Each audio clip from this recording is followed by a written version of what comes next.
Assalamu alaikum wa rahmatullahi wa barakatuh. Thank you so much for clicking on this video. Welcome to my YouTube channel. This is Lessons with Miss Fatma. Walaalayaal casharadena kusoo dhawaada.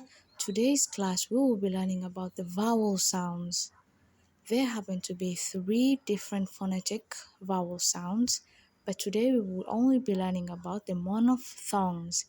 This lesson has been requested by Garad channel. Hey, walaalayaal fasalka maanta wuxuu ku saabsan yahay codadka shaqalada iyo sidii loo kala dhaho. Walaalayaal casharkan horaan usoo dhigay waxaana ku tafsiiray af Ingiriiska. Ma aanan rabin labadoodan isku kor tafsiiro because waxa igu dheeraan lahaa videoga. Garadna waan u jeedaa inaa iga saxday waa ku mahadsantahay walaal inkasta aan soo waday. Marka monophthongs waa shaqal lagu hadlo hal cod iyo hal meel afka ka soo baxdo. Tusaale ahaan marka ereyga teeth dheheyso iida ku dhex jirto teethka waa hal codka ma isbedelayo shaqalkana ma isbedelayo marka waa hal shaqal oo jumladii ku dhex jiro. Marka hadda examples baan galeynaa tusaalayaal. Marka monophthonga hadalkii aan soo gaabiyey waa shaqal oo kali ah oo jumlada laga dhex helo. Marka waxay u kala baxaan monophthongan 12 qaybood. Hadda marka casharka sii wadnaa arkaysiin sida loo dhaho meesha afka uu ka soo baxayo insha Allah waan i wada bari. Shaqalka ka muuqdo shaashadaas labada dhibcood uu leeyahay waxay macneeni waa shaqal dheer. Shaqal kaste aa aragtiin oo lahayn waa shaqal gaab. Kuwa oo leh labadaas dhibicna waa shaqal dheer. Marka kan sida loo dhaho baan i bari. Iga daba dhaha marka hada aragtid dhuntu ay ka soo jiideysaa iida waa hal oo dheer oo toosan. Waxaa jiro erey oo shaqalkan leh beach hadana dhaha beach beach. Kan ku xigo afkaada hore baa u dheereen garkiina kor baa u kicine. Marka isla dhahno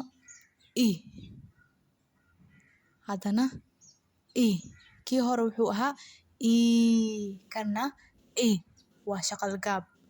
Waa sida adoo qufaceyso camal. Sit waa fadhiiso. Sit waa ku kaa. Kana afkii wali hore baa u dheereen. Shaqal gaab waaye. Erey marka inaad rabto inaad ku dhex dhahdo foot. Foot. Kan waa shaqal dheer.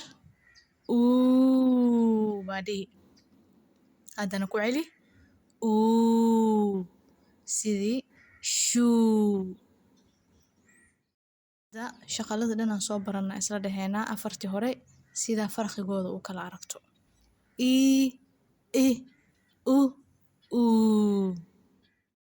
Kan sida loo dhaho waxa waaye tusaalihiisina waa end.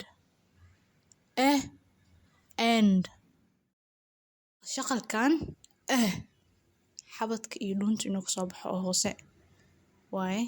Tusaalaha ereygana the.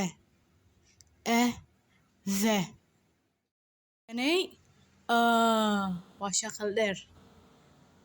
Girl. Baadi. Door. Hadda shaqaladii baan isla dhaheena afartii haddaan soo akhrinay marka waxaan rabaa inaad ka fiirsatiin afkiini dhaqdhaqaaqiisi. Garkii halkii meel buu taagnaani laakiin faruurihii afkii hore bay u soconayaan. Halkan dhunta kore iyo sanka buu ka soo bixi. Cat. Shaqalkan garkiina hoos u jiida afkana horaha u wada. Under. Kan shaqal dheer waaye. Father.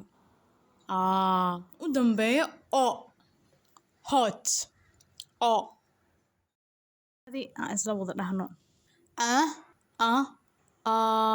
oo walaalayaal waxaan rajeynayaa inaa casharka fahanteen. Monophthong waa single vowel, waxaa waaye shaqal oo single ah oo jumlada laga dhex helo. casharka hadaa fahanteen waan fahmay kusoo qoro meesha commentka. kan labaad waan tafsiiri doonaa casharka dambe soo socdo insha Allah. waxaan ii rajeynayaa kheyr fara badan. shukran, mac salaama.